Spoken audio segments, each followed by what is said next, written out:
I've got three best bets that you need to take today in the NBA. Joe DeLeon here with the Sports Geek. We give out three best bets for every single day during the week.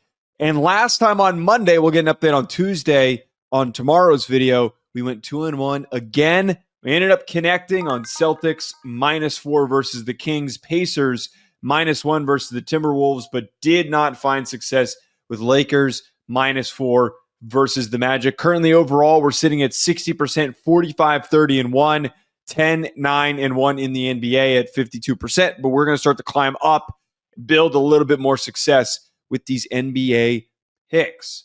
The overall, pretty satisfied with the record, how we've been doing. Let's jump into slate of games.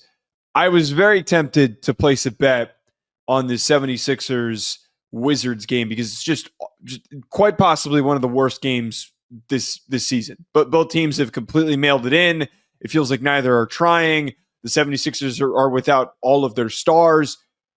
I was really tempted to throw that down in the picks. I might still put a little money on it just for the hell of it. But I think that game is terrible. I will bless anybody's soul who actually sits and watches that game or even goes to that game. The game that we're going to start with, though, Pacers -1 versus the Lakers. The one bet that we didn't hit on Monday was that Lakers pick. LeBron came back. I was hoping that they would be galvanized and focused because they have been playing very, very poorly recently. They have fallen completely off track since the trade deadline. They were super hot at the beginning of the trade deadline. Once they brought Luka in, LeBron gets hurt. They lost all of their juice. LeBron played fine. I don't know how healthy he is. I don't know how much that's impacted things, but they're trying to regain their focus. They're 2-3 in their last 5 games. They're also 2-3 against the spread in that stretch.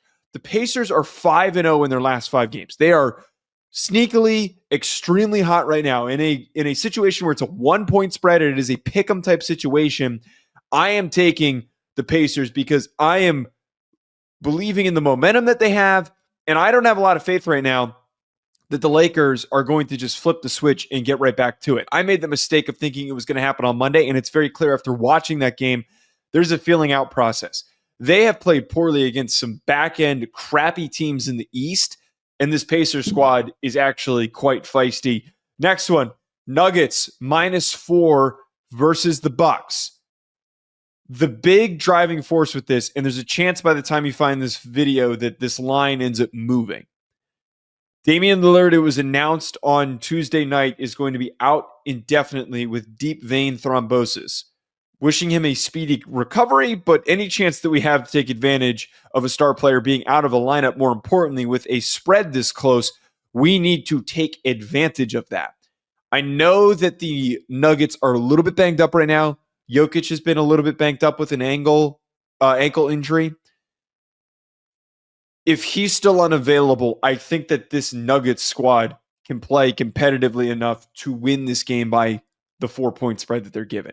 Now, the big question mark is that the Nuggets have been really up and down in March, have not been getting the level of offensive performances that they need to, especially with the playoffs right around the corner. But we're going to take them knowing that injury news is pretty significant. Last one, Celtics -3.5 versus the Suns. Bradley Beal is supposed to be out for the Suns. He's not playing, although I don't know how much it actually impacts things because the Suns are awful regardless.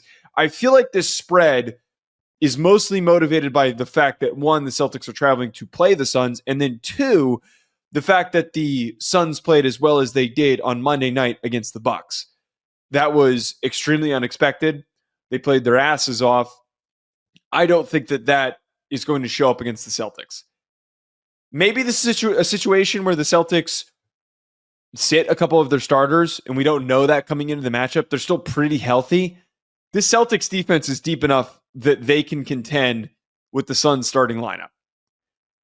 Both teams are 3-2 against the spread in their last 5 games, but I feel pretty strongly, knowing how the Celtics played against the Kings, that they could put together a similar performance against Phoenix. Hit me in the comments. Who else are you betting on today? Hit that like button and subscribe. We'll talk to you later.